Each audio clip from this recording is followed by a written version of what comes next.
Alhaja Omobolanle Ajoke alias Aboli Adekunle. Ọ̀tá ń lọ gbomi àní wọ́n fẹ́ panógun àtìrà ọ́ ọpẹ́lọpẹ́ bàbá lókè tó ṣọ́ ẹ ṣe bí lílọ bí ìbọn ẹ̀dá láyé ọwọ́ ẹ ló wà ó.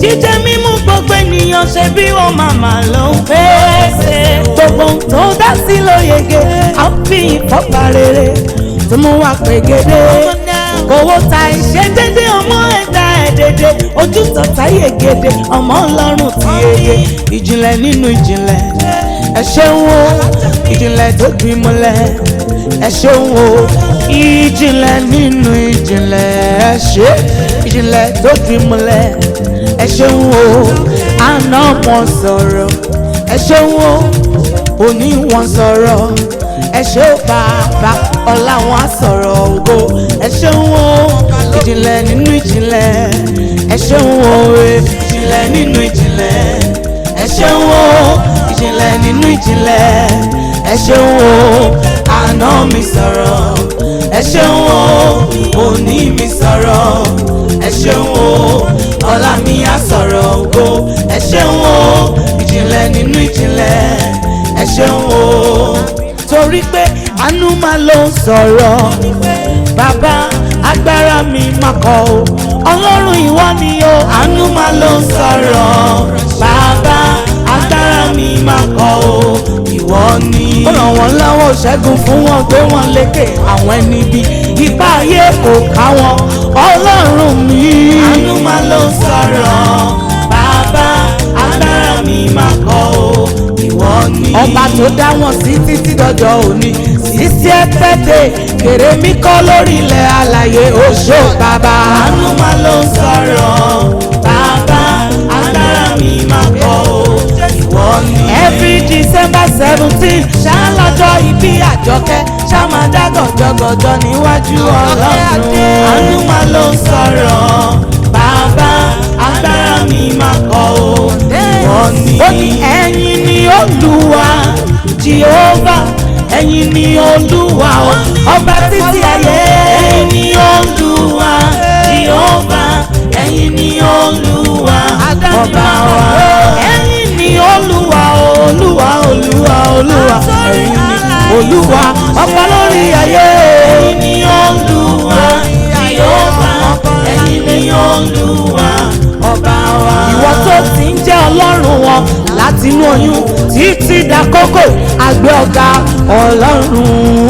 ẹ̀yin ni Olúwa Jehovah ẹ̀yin ni Olúwa ọba wa. ní gbogbo ọjọ́ ayé wọn pátápátá ẹ máa jẹ́ Ọlọ́run ẹ máa jẹ́ Ọlọ́run wọn títí láéláé. ẹ̀yin ni Olúwa Jehovah ẹ̀yin ni Olúwa ọba wa.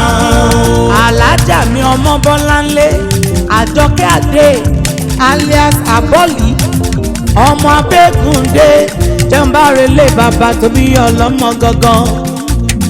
mọ́mí Abímbọ́lá nílùú London wọ́n kí òkú ọdún òní àṣẹ iṣẹ́ àmọ́dún láṣẹ Ìdúmàrè. mọ́mí Abdulrasheed nílùú USA grandma Títóbi lolúwa o grandma Rohan ọmọ wọn nílùú Òró ọmọ Balógun ọmọ dùgbẹ̀dùgbẹ̀ dùnkúrú ògbórí agánigàn kúlúrú dùnkúrú dùgbẹ̀dùgbẹ̀ dùnkúrú ọmọ rọ̀ ọmọ ayíbówó tó ń pẹ̀lú mìíràn lọ́lẹ̀ ọmọ bá ṣiṣẹ́ a ò lọ́rọ̀ lọ́ba ọmọ bá ṣiṣẹ́ a lọ́rọ̀ lọ́ba ká kúkú ṣiṣẹ́ kọ̀rọ̀ lè pọ̀ kó lè di dandan. òró nílé èèyàn tó bá ń rebẹ̀ ẹ má ṣàfira ẹ̀yin lọ́mọ òró ẹ̀kan ọmọ dáná yankú ọmọ olóró ẹ̀sọ́ àṣàbí ò mẹ́sàn-án ni wọ́n nílé àwọn bàbá tẹ̀yìn òró mẹ́sẹ̀sán sì ṣera wọn lọ́kan ọmọ búyẹ́kẹ́ ọmọ olódòdẹ dáná yankú ọmọ lọ́fíà o ọmọ nílùú èmọ̀ ìfẹ́ kó tú abánigbé ní ṣe é bẹ́ẹ̀ ọgbọ́n ọmọ olóró pọ̀ jọjọ ọgbọ́n lòró gbọ́n ní mú wọn jìjà òwì ìmọ̀ràn lọ́mọ olóró mọ̀ lámọ̀jù o tó fi ń jà láfẹ̀mọ́júmọ́ àgbọ̀n ọ̀gbọ́tọ̀ ọmọ olóró ni wọ́n mú jìjà ogun òjàjàjà kó kó wọn nílùú Òrórí torí ọgbọ́n ọmọ olóró pọ̀ jọjọ ọmọ oníná kẹ̀rí lórí ọlọ́fin iná kékú níbẹ̀ tọ̀sán tòru òru ọmọ ẹlẹ́rìn ẹ̀yẹ lẹ́nu ọmọ agbẹ́sẹ̀ ìjòwúyá agbẹ́sẹ̀ ìjòwú bàbá. Happy birthday to you.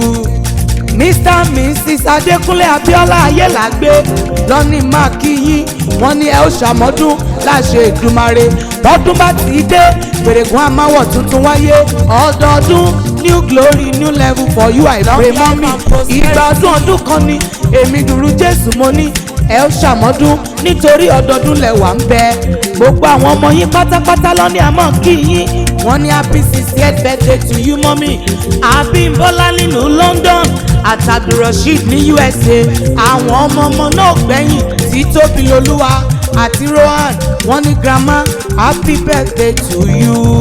torí ẹ̀yin tí lọ́lọ́run lẹ́yìn náà wọn ò lè dá yín dúró